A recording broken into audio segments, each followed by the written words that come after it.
Alors mes chers amis, j'aimerais aujourd'hui vous apporter une réponse à une question qui m'est très souvent posée en cette veille de Shavuot. A-t-on le droit, durant la fête de Shavuot, de faire un repas qui est lacté, qui est chalavi? Ou n'a-t-on pas le droit? Or, quelle est la problématique, mes chers amis? Vous savez que durant les jours de Yom Tov, les jours de fête, il y a une obligation, d'après la Torah, de manger de la viande et de boire du vin. Cette mitzvah-là, elle s'appelle Simchat Yom Tov. Il faut être joyeux le jour de Yom Tov. Et comment se réjouit-on ce jour-ci? Dit la Gemara, les hommes, c'est bien qu'ils mangent de la viande, c'est bien qu'ils boivent du vin, ça c'est en mesure de les réjouir. Et les femmes, on leur achète des bijoux, on leur achète des vêtements, et elles se réjouissent de cette façon-là. Les enfants, eux, ils se contentent de bonbons, de sucreries, de confiseries. Il y a donc une mitzvah, durant la fête de Yom Tov, de manger de la viande. Simplement, durant la fête de Shavuot, il y a une nouveauté qui est rapportée par le Rama, Rav Moshe Isserles, le Rav des Ashkenazim. Il s'agit d'une coutume de manger du lait. Ça peut être de boire du lait, ça peut être de manger des raviolis, des pizzas, etc. D'où provient cette coutume, rapidement? Plusieurs explications qui sont données. L'une d'entre elles est peut-être la plus simple, c'est qu'on nous dit de la Torah qu'elle a été comparée au lait et au miel. Voilà pourquoi il y a une coutume le jour de Shavuot, jour où on a reçu la Torah, et où on reçoit la Torah chaque année, de manger des plats lactés et de déguster un petit peu de miel. D'autres explications sont données. L'une d'entre elles, c'est qu'au moment où les Bnei Israël ont reçu la Torah, avec toutes les lois de l'abattage rituel lorsqu'on veut manger un animal, avec toutes les lois de la cachérisation des ustensiles, lorsqu'un ustensile avait été utilisé jusqu'à présent pour des aliments non cachers, les Bnei Israël ont reçu la Torah et ils se sont dit, qu'est-ce qu'on va manger maintenant? On a faim, la Torah elle donne faim. Qu'est-ce qu'on va manger? Manger de la viande, on ne peut plus. Il faut d'abord procéder à l'abattage rituel avec tout ce que ça implique, en amont et en aval. Et les casseroles, il va falloir d'abord les cachériser, vu que jusqu'à présent, les animaux qu'on a vécu à l'intérieur n'étaient pas cachers. Bref, c'est un parcours du combattant. Et ils avaient faim. C'est la raison pour laquelle, juste après le don de la Torah, ils ont mangé du lait. Le lait ne nécessite pas une grande préparation. Voilà pourquoi, en souvenir, nous aussi, le jour de Shavuot, jour durant lequel on reçoit la Torah, on mange des plats lactés. Et tout type d'autres explications qui ont été données.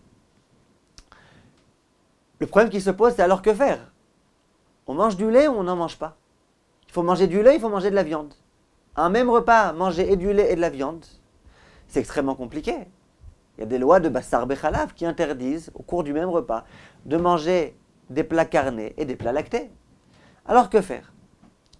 Le Staïpeler, c'est rapporté dans certains Sfarim, il avait la coutume de manger le soir un repas qui était lacté, que du lait, que des pizzas et des raviolis et des lasagnes, etc. Et le lendemain, il mangeait un repas de viande. De cette façon-là, il s'acquittait d'une part de la coutume de manger du lait, c'est le repas du soir, et d'autre part de la coutume de manger de la viande, c'est le repas du lendemain. Et je connais beaucoup de personnes qui ont cette coutume. Ils font un repas chalavi, un repas bassari. Simplement, certains décisionnaires, le Darkei Tshuva par exemple, mon maître le Rav Steinbourg, certains d'autres décisionnaires ne sont pas d'accord avec ça. Ils ont l'esprit un petit peu halachique et ils disent, mais je ne comprends pas. On a une obligation pendant Yom Tov de manger de la viande. Cette obligation-là, elle ne concerne pas que le jour, elle concerne aussi la nuit. Elle ne concerne pas que la nuit, elle concerne aussi le jour. Or, comment peut-on s'acquitter de Simchat Yom Tov lorsque le soir, on mange un repas lacté? Il y a ici un problème. C'est la raison pour laquelle il y a beaucoup de décisionnaires qui disent que ce n'est pas possible. Il faut le soir un repas carné et le matin, le jour, un repas carné. Or, qu'est-ce qu'on fait avec la coutume? Alors, d'après ces décisionnaires-là, on peut s'acquitter de la coutume de la façon suivante. On peut, par exemple, le matin, faire un petit déjeuner chalavi, comme ça on s'est acquitté d'avoir mangé du lait. C'est pas la peine de manger du lait et le soir et le matin. Donc le soir, on procède à un repas carné. Le matin, un petit déjeuner, on attend quelques minutes ou quelques heures, on débarrasse la table, on organise tout à nouveau, on se rince la bouche. Bref, toutes les halachot qui concernent Bassar Bechalav, dont on a déjà parlé dans le site, à savoir comment faire pour passer d'un repas chalavi à un repas bassari. D'après certains décisionnaires, il faut attendre un certain temps. Dans tous les cas, il faut débarrasser la table, etc. etc. Ce n'est pas notre sujet maintenant. Et ensuite, on procède à un repas bassari. C'est une possibilité qui est donnée. Autre possibilité, ce serait de procéder à un repas carné le soir. Le matin, de procéder à un repas qui est lacté, avec du lait. Et puis ensuite, l'après-midi, manger un petit morceau de saucisson. Dit le Rav Ben Zion Abba Shaul, dans le Or LeTzion, il y a écrit nulle part que l'obligation de manger de la viande pendant Yom Tov, c'est au cours du repas. Si jamais à un moment donné, je mange une petite escalope, à un moment donné, je mange un petit morceau de saucisson, ça suffit aussi. Donc dit le Rav Ben Zion Abba Shaul, on peut s'acquitter de cette façon-là. On procède à un repas chalavi le matin, et ensuite à un moment donné dans l'après-midi, on mange un petit morceau de saucisson, un petit morceau de viande, et de cette façon-là, on peut aussi s'acquitter. Donc si on résume, on a ici deux opinions. Une opinion selon laquelle le soir, on procède à un repas chalavi, le matin à un repas bassari, et les décisionnaires disent qu'effectivement il vaut mieux dans ce sens-là plutôt que dans le sens inverse. Parce que l'obligation de manger de la viande, elle concerne plus le jour que la nuit. Deuxième possibilité, c'est de s'acquitter aussi bien la nuit que le jour à un repas de viande, ou en tous les cas une consommation de viande. Et donc le lait, on s'arrange en mangeant une petite glace le matin en guise de petit déjeuner, ou quelque chose du genre. Question qui se pose et qu'on me demande souvent. Or, que faire? Il y a ici une controverse, une grande discussion, le Steipeler d'une part, d'autres décisionnaires d'autre part. Que faire en pratique? Alors, je vais vous dire la vérité. La plupart des personnes qui me posent cette question, c'est des personnes qui raffolent des repas italiens chalavi et qui aiment bien la viande, mais sans plus. Ces personnes-là, il faut essayer de réfléchir. Qu'est-ce qu'on va devoir leur recommander? De s'acquitter de Simchat Yom Tov, se réjouir à Yom Tov. Ces personnes-là, elles vont vous dire, on préfère largement un repas de lasagne qu'un repas de viande. Alors maintenant, que va-t-on faire? On va dire non, tu es obligé de manger de la viande, c'est la viande qui réjouit. Non, moi ce qui me réjouit, c'est des lasagnes. Et en pratique, je vais vous dire la vérité, il y a des personnes qui, tous les Shabbatot, organisent des repas chalavi. Pourquoi? Ils n'aiment pas tellement la viande, ils préfèrent largement des repas de lait, et donc sans arrêt, ils font des repas lactés. Alors concernant tous les Shabbatot, c'est sûr que c'est peut-être un petit peu choquant. Pourquoi? Parce que malgré tout, la coutume ancestrale, ça a toujours été de manger de la viande pendant Shabbat.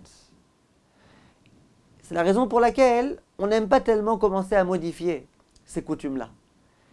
Et généralement, c'est les personnes qui aiment bien commencer à faire tout type de nouveautés qui se permettent de faire ces choses-là. Attention, une personne qui n'aime pas la viande, qui n'aime pas du tout, je lui dirais même a priori, tous les Shabbatot, tous les Yamim Tovim, de faire des repas lactés. Une personne qui aime bien la viande, mais qui aime un petit peu plus le lait, généralement, je lui conseillerais de procéder à des repas de viande durant Shabbat et durant Yom Tov, pour s'acquitter malgré tout de la coutume ancestrale et pas commencer à faire tout type de différence par rapport à ce qu'on a toujours eu la coutume de faire. Simplement, concernant la fête de Shavuot, étant donné qu'il y a une coutume qui a été rapportée par le Rama, qui consiste à manger du lait, et étant donné que cette coutume-là, elle a été ensuite observée par le Steipeler, qui faisait tout un repas que de lait, et le Steipeler c'était un très grand ami Racham. C'est la raison pour laquelle, concernant Shavuot, une personne qui m'interroge et qui me demande est-ce que je peux continuer ma coutume, qui est de ne manger que du lait le soir, ou pas, je lui dirais que si jamais cette personne-là aime particulièrement le lait, il n'y a aucun problème. Alors vous allez me dire oui, mais il faut manger de la viande le soir. C'est pour les personnes qui aiment la viande. Pour une personne qui ne se réjouira qu'en consommant de la viande, on lui dira tu dois t'acquitter de la mitzvah de te réjouir aussi le soir.